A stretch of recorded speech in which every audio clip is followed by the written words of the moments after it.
से ही पेंटर बनना चाहती थी, पर उसके माँ और पिताजी ने उसको कभी भी इस चीज के लिए सपोर्ट नहीं किया और उसकी शादी नीरव से हो गई। नीरव रजनी को बहुत प्यार करता था, पर रजनी हमेशा चुपचाप ही रहती। वो इस शादी से खुश नहीं थी।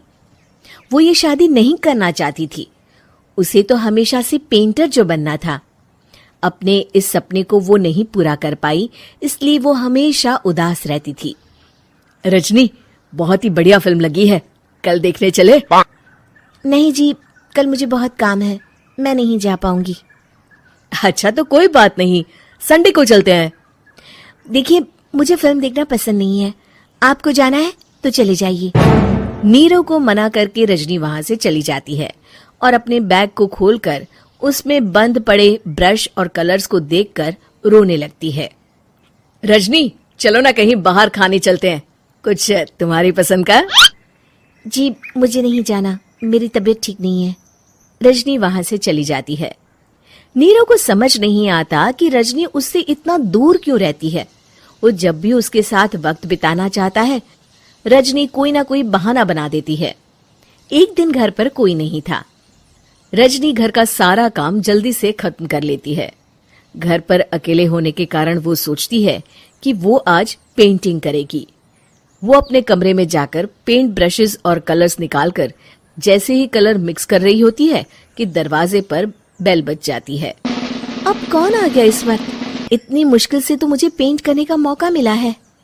रजनी दरवाजा खोलती है तो उसकी सास अपनी सहेलियों के साथ खड़ी होती है और सब घर के अंदर आ जाते हैं। अरे बहू, सबको शरबत बनाकर पिला दे, बाहर तो बड़ी गर्मी है। उफ। जी।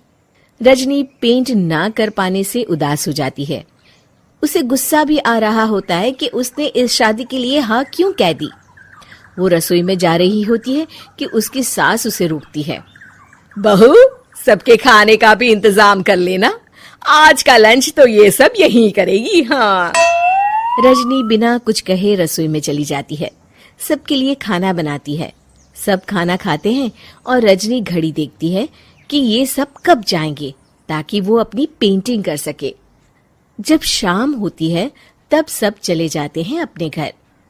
अरे बहू, सब तेरे खाने की तो बहुत तारीफ कर रहे थे, सबको बहुत अच्छा लगा खाना।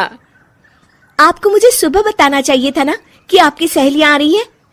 पता भी है कितना वक्त लगा सारा खाना बनाने में। अरे बहू, तू ऐसे कैसे बात कर रही है मुझसे?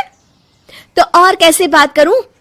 मैं इस घर की कोई नौकरानी नहीं हूं कि इतना काम करूंगी। रजनी अपने कमरे में जाकर दरवाजा बंद कर लेती है। शाम को जब नीरव आता है तो उसकी माँ उसे पूरी घटना के बारे में बताती है। क्या? रजनी ने आपसे इस तरह बात की माँ?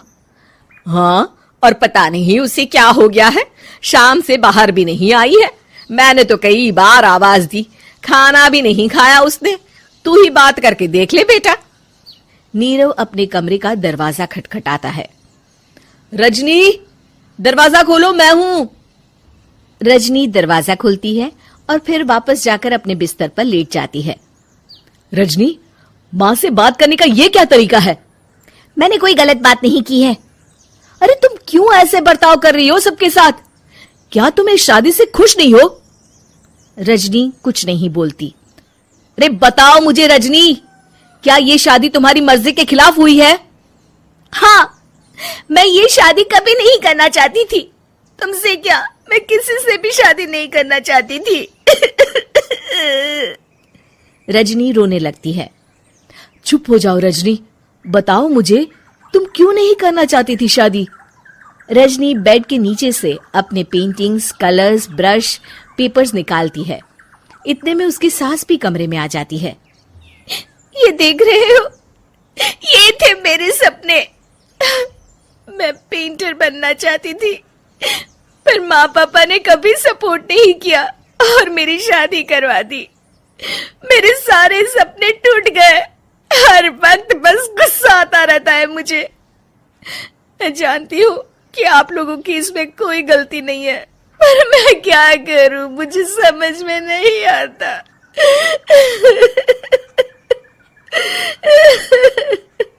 रजनी फूट फूट कर रोने लगती है। मुझे माफ कर दीजिए। आप दोनों के साथ मैं बहुत बुरा बर्ताव कर रही हूँ। अरे रजनी बेटा, चुप हो जाओ तुम। नीरव पानी लेकर आता है। ये लो पानी पियो और शांत हो जाओ। रजनी पानी पीती है और उसकी सास पेंटिंग्स देख रही होती है। अरे नीरव, हमें तो पता ही नहीं था कि हमारी बहू कलाकार है। अरे कितनी अच्छी पेंटिंग्स बनाई है, देखो तो। ये वाली तो मैं अपने कमरे में ले जाऊंगी। आपको ये पेंटिंग्स अच्छी लगी? अच्छी नहीं, बहुत अच्छी लगी। और तुमने हमें बताया क्यों नहीं? तुम जब चाहे पेंटिंग कर सकती हो रजनी। हम तुम्हारे सपनों को पूरा करने में तुम्हारा पूरा साथ देंगे। हाँ बेटा, हम कला की कद्र करते हैं। हम कलाकार तो नहीं, पर मुझे गर्व है कि मेरी बहू एक कलाकार है। रजनी, नीरव और सास तीनों हंस पड़ते हैं।